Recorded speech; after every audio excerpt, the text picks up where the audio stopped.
Hello, and welcome to Dancing with Damage. I'm Ian, your resident philosopher. And I'm Abby, your resident author. And today, we talk about red flags when you're dating, married, or whatever. I should have worn a red shirt. I didn't realize he was pulling out all the stops and wearing a red tie. I'm also trying a new look, where I look like this.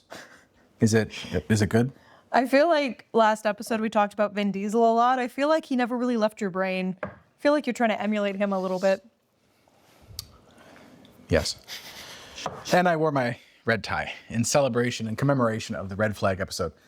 So in the last episode, we talked a bit about a big topical issue, which is how you present yourself in a dating scenario on the internet. That's right.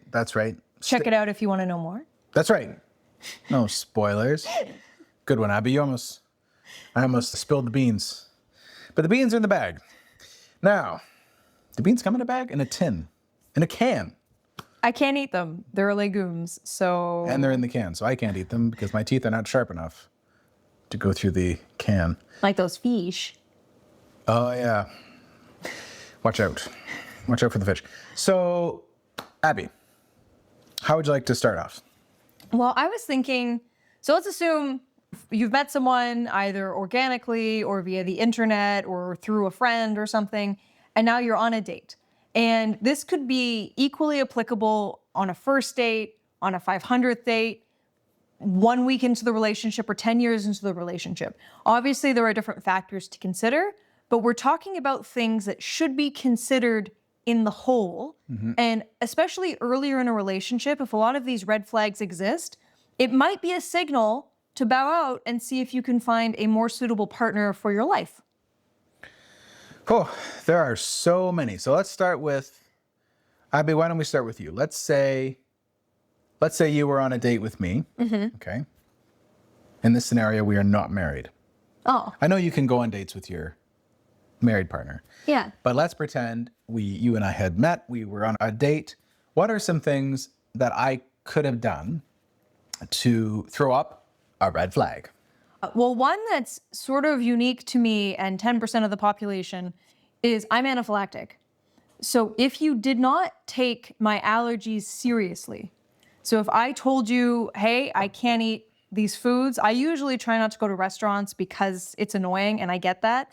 But if you had been rude about it, or if you had asked to go to a restaurant that I clearly could not eat anything at, or if you had ordered something with an ingredient that I'm severely allergic to, I probably would have just walked away immediately because that is a life and death situation. Yikes. So that would have been a red flag. Yeah. I see that example and I raise you one. Is this poker? What's happening? Is it? Oh no, Vin Diesel. Are you bluffing or am I? Watch the pacifier and you'll find out. Sorry, it's not left on. It's consumed my consciousness. So anyway, it'll leave eventually, right? Anyway, so I will paint you another scenario because I think you would be pretty hard pressed, Abby. I mean, I hope you would be pretty hard pressed to find someone who learned about anaphylaxis and then sort of forgot about it and ordered something with peanuts, in your case, to the table, for example. Well, I have actually met people in my real life who have told me I'm overreacting, to not take it so seriously, to say that I'm just pretending to get attention. When I was 5 years old, I was the only kid in my school with anaphylaxis, and I had parents come and yell at me because I stopped their child having a lunch that they wanted when it literally could have killed me. And I get that it's inconvenient, and I always approach it from the understanding that I'm not the center of the universe, and I understand it's inconvenient for other people to change or modify themselves to accommodate me, and I'm grateful. But when it's a life and death situation, and it's a romantic situation, I'd really hope that it wouldn't be, like, if it's a deal breaker, you gotta know before the date. Very true. So I will raise you what I think would be a more likely or possible red flag reaction to you saying, Mr. Date, I have a peanut allergy. Now, what if Mr. Date did this? Mr. Date gets up and goes around to every table and every customer and interrogates them to find out if they have any peanuts on them, anything in their person. If they don't answer, Mr. Date frisks them looking for peanuts, Goes and buys a broom and sweeps the floor and then sit down and says, I'm glad you told me that. I was able to secure the area. I mean, I think some crimes were committed in this scenario.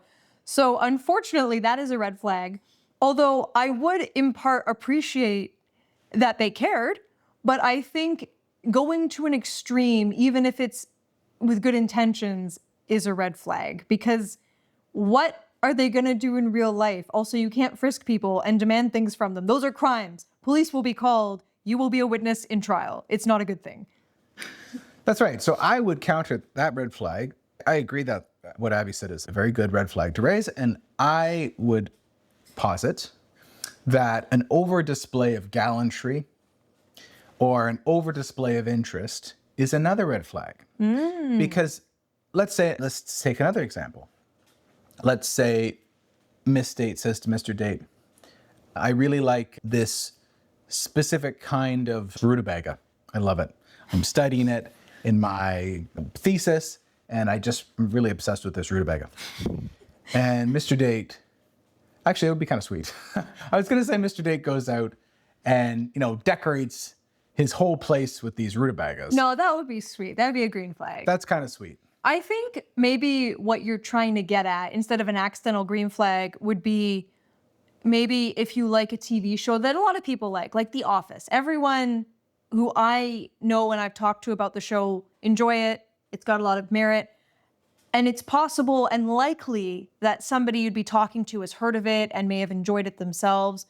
But instead of saying, oh, I like that too, and maybe sharing some moments from the show or reasons why they like the show, maybe they start screaming and cheering, going, it's the best thing ever, and taking off their shirt and waving it around as though their favorite team just won the sports trophy of the year. There are reactions that are in some situations appropriate, like if your sports team wins the sports trophy of the year, I can understand the extreme excitement. Or if somebody won a trip to Disney World and it's a once in a lifetime opportunity, I can see, maybe screaming and crying for a minute or two, an extreme reaction.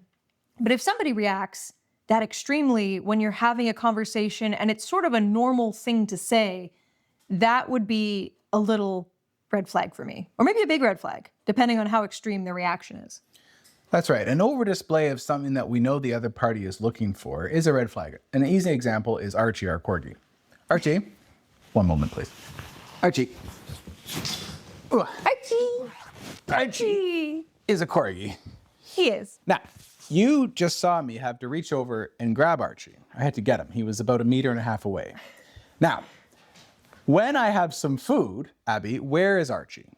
On our feet or in our lap. He is and what is he doing with his face? It is as close to the food as possible, and his pupils are extremely dilated. And how is his facial expression and his ears? What expression is he putting on when is he trying to be very cute? He is, I don't know. It's either mind control or being adorable, or he's just losing his mind. And is he being very cute for a specific reason when we have food? He's trying to he's love bombing us. That's a term. He's manipulating us. Yeah. And so although it's possible for a person just to be extremely enthusiastic about what the other person is interested in, or in the peanut case, is worried about, I'm sure that exists. There are people who are just genuinely that enthusiastic. But statistically, what you're probably dealing with is someone who is deliberately manipulating you, like a dog who wants treats. We've all seen that. And therefore, it is a red flag of damage, because manipulation is a form of lying. There's no way that that person who's showing that over display of interest, like Archie, they don't have the energy to be like that all the time. That's not their true nature. It's not their true reaction to things. So what are they hiding?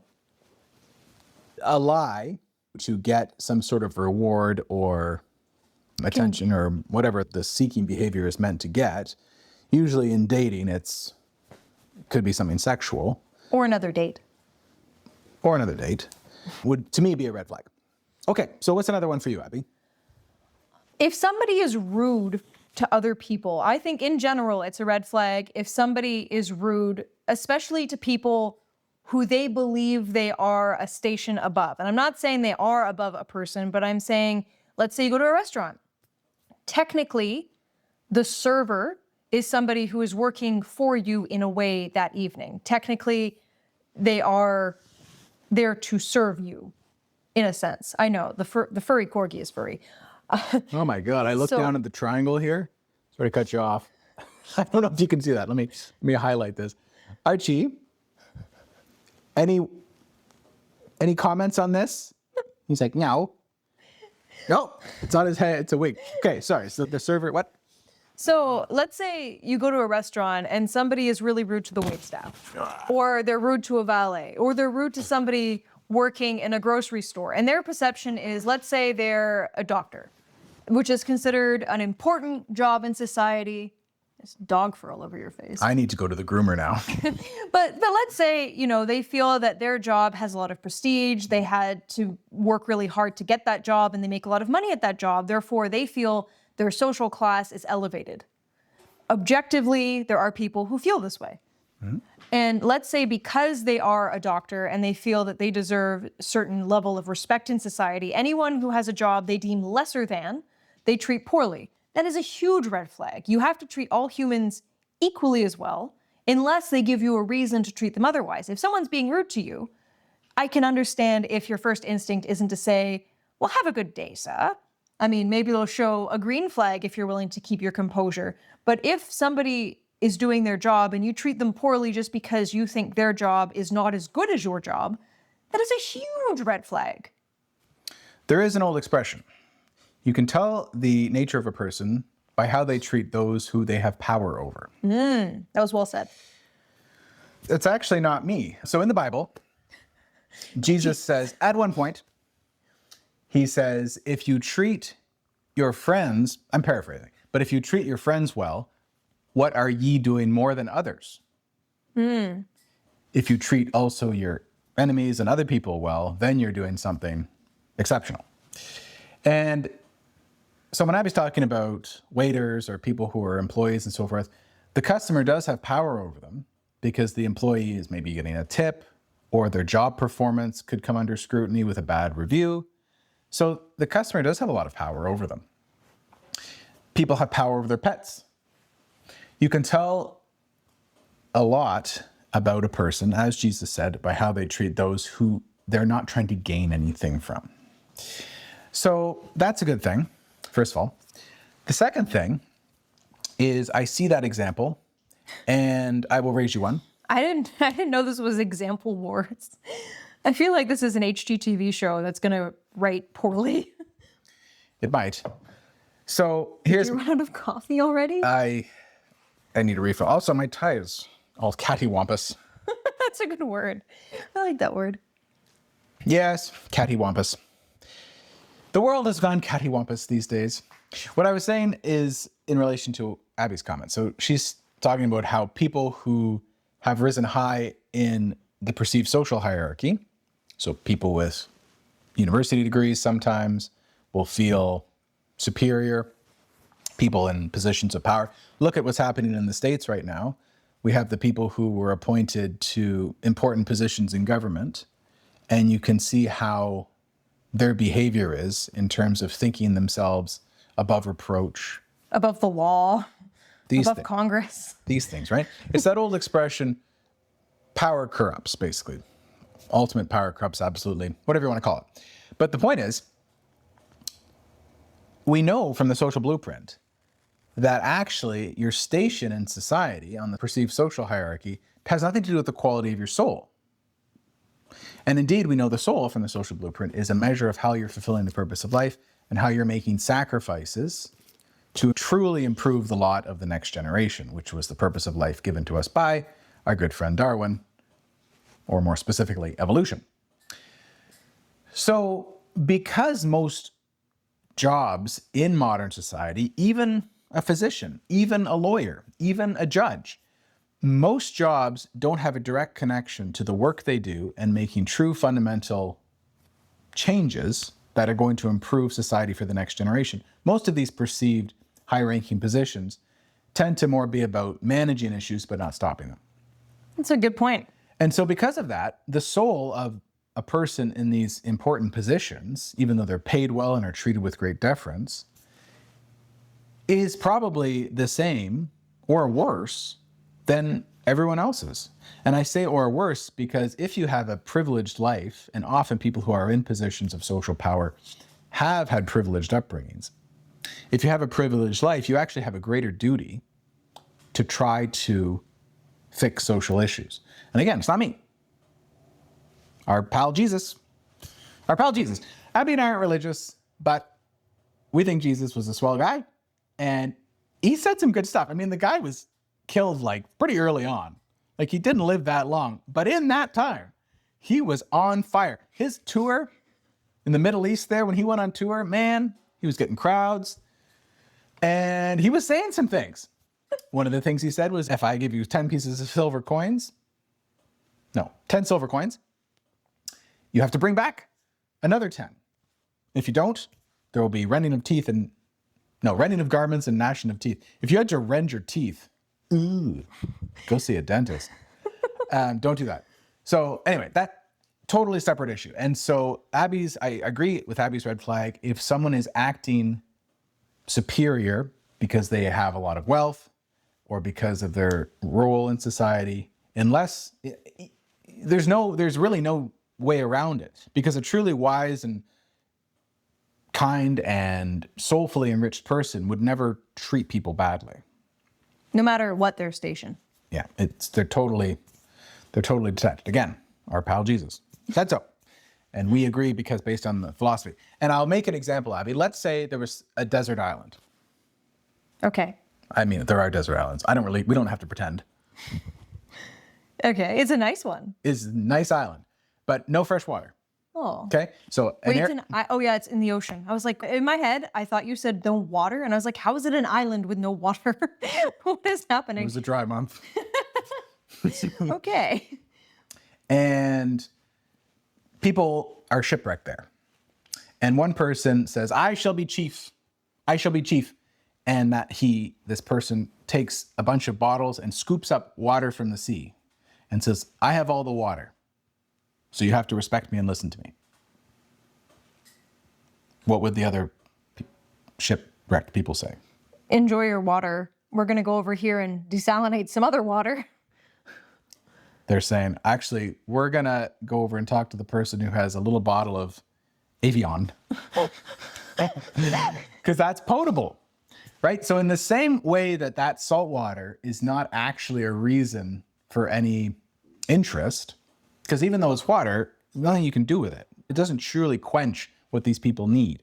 And in the same way, just because a person is in an elevated status, it's the salt water. It doesn't actually go to the depth of the relationship and for what the person is looking for in a partner. So that was a long-winded way of saying, I agree with you. What other red flags do we have?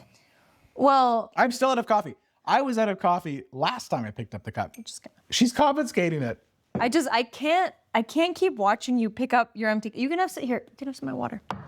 It's nice water. I just drink water, so you always know what you're getting with me. The dogs know too, so they keep trying to drink from my glass, which I don't love because they're kind of gross, but that's okay. What about classic damaged practices? Even I am guilty of cutting people off when they speak on occasion. I catch myself doing it. It's a damaged practice. I'm getting better. Mm-hmm. But if somebody cuts you off every time you speak, or they ask you a question only to cut you off and then give you their answer to that question, or somebody who doesn't even ask you questions about yourself, who basically treats the date as a monologue where they talk about how great they are and they leave knowing nothing about you, that is a red flag. Yeah. So I guess the first part of that is the little sort of micro damage behaviors that if I were on a date with someone for the first time, if I was dating Abby for the first time and she wouldn't let me finish a sentence, now you have to balance that with nerves. Is the person doing that because they're anxious, or is this really what they're like all the time?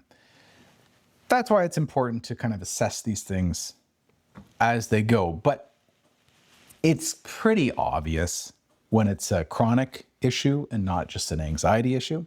It is usually paired with just talking about yourself a lot and being kind of boastful. There's a way people say it. That's right. If someone has a red nose, it could be because they have the flu, or it could be because they were drawing with markers and they wiped their nose. let's say, hypothetically, right? And they got red ink on their nose. That's right. But if the person is also sniffling and nauseous and sweating, it's more likely that it's the flu and there's no markers involved. And they need medical attention immediately. And yeah, I don't know. I guess they were blowing it with like sandpaper. I don't know what people are doing. If you blow your nose enough, doesn't matter how soft the thing is, your nose will be red. I can say this from experience. It's just the worst. It's just the worst. So it wasn't you who took all the markers. It was not I. I took all your Kleenex. Yes, it was I. So Abby's right. You can diagnose a date by taking individual symptoms in order to get a pretty good idea of what the issue is. So if someone's cutting people off, talking ad nauseum about themselves, I mean, there's an expression in chess and many places. You never want to play a good move too early. This is sort of a well-known adage.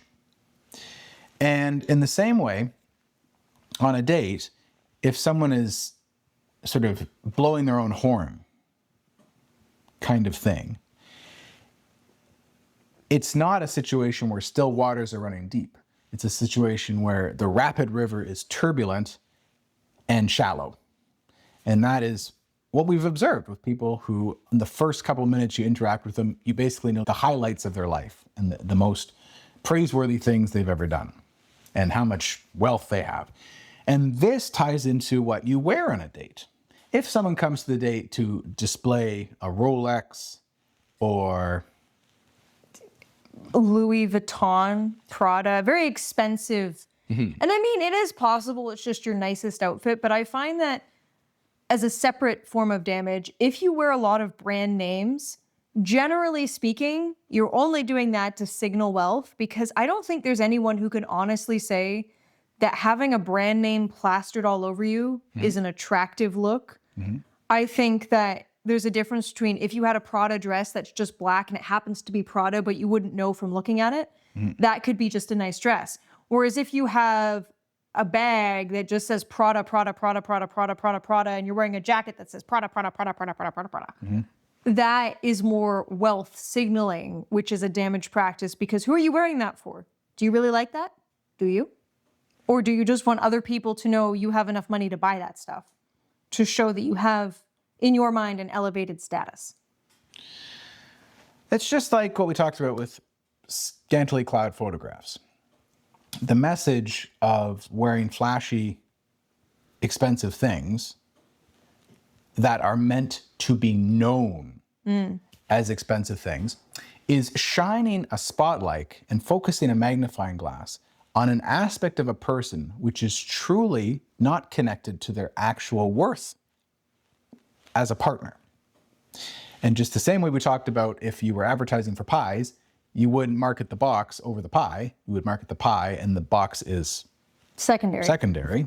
It would be a red flag to shine a spotlight on those things. And the secondary issue with that, with sort of this brand name mentality, is if someone's financial priorities are something to consider when you're looking for red flags. Just like that person on the desert island. If there's only a few bottles of fresh water and somebody uses it and pours it on their feet to wash their feet, That person's got to go. We're putting them in the lake. I mean, maybe they have enough water that they can be free with it, but the reality is there's a lot of people on the island. Maybe the fresh water is better to go there than down the drains off the soles of their feet into the sand.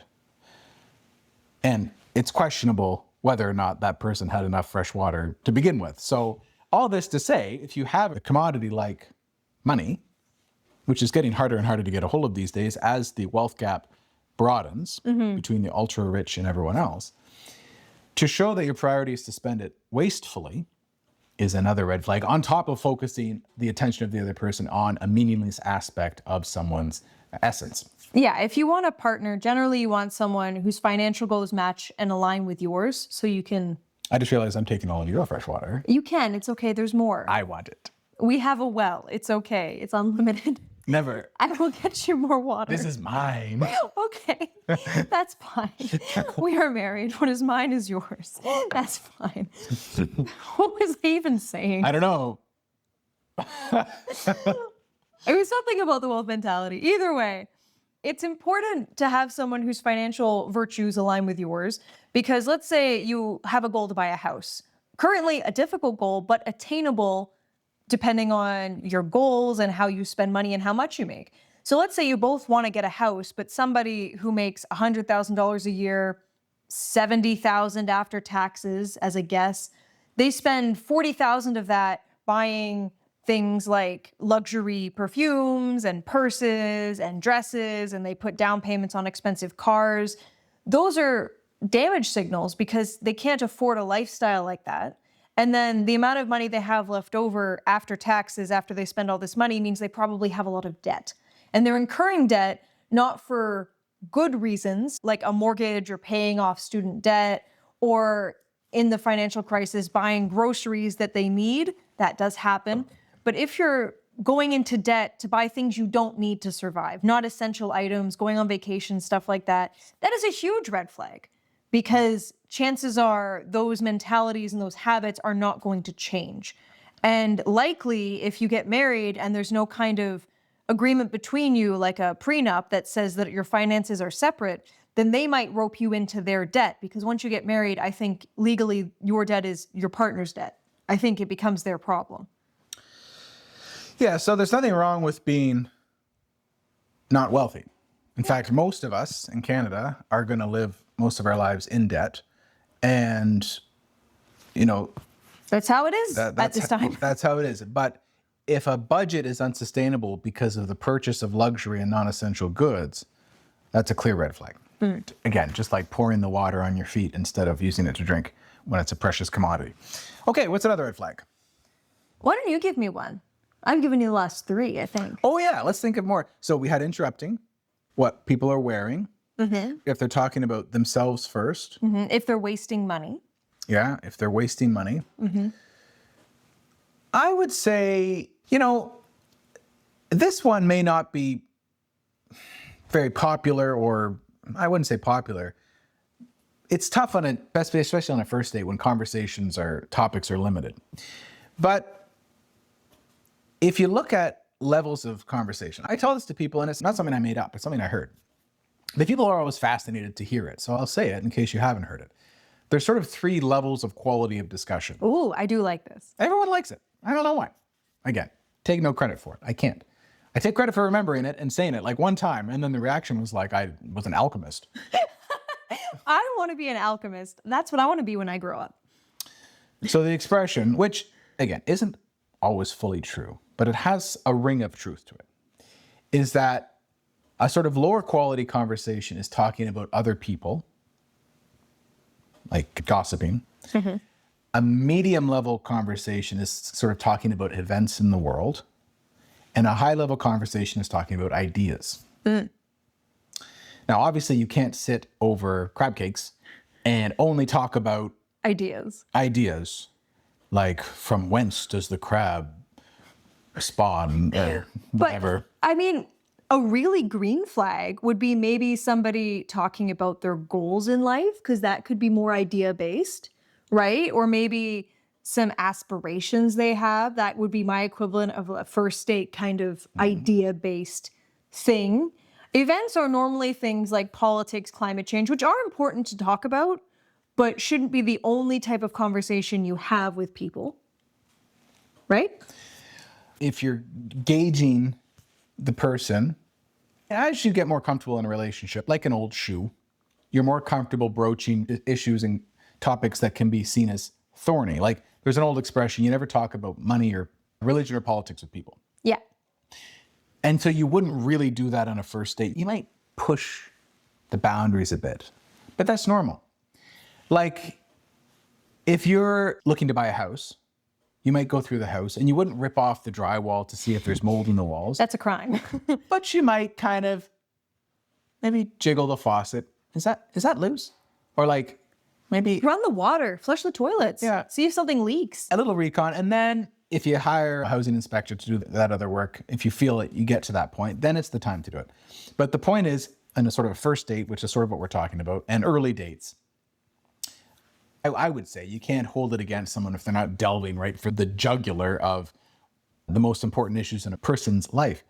And I think, Abby, in the next episode, maybe we should, because it dovetails nicely with questions that are in that third echelon, the highest tier ideas, questions in that echelon, that domain, that people should be finding out about their partner within the first few dates to decide if the relationship has any prospects of being truly successful, or if it's pursuing a damaged relationship that's doomed to end in self-destruction for both parties. I love that idea. And I will say, just to quickly counter one of the things you said, I think people do and should a little bit talk about things like politics on a first date. I know it's a bold situation and it probably won't happen, but let's say you are a staunch liberal and the person you are dating is a staunch conservative and you are for rights and the person you're talking to is against people who are not heterosexual.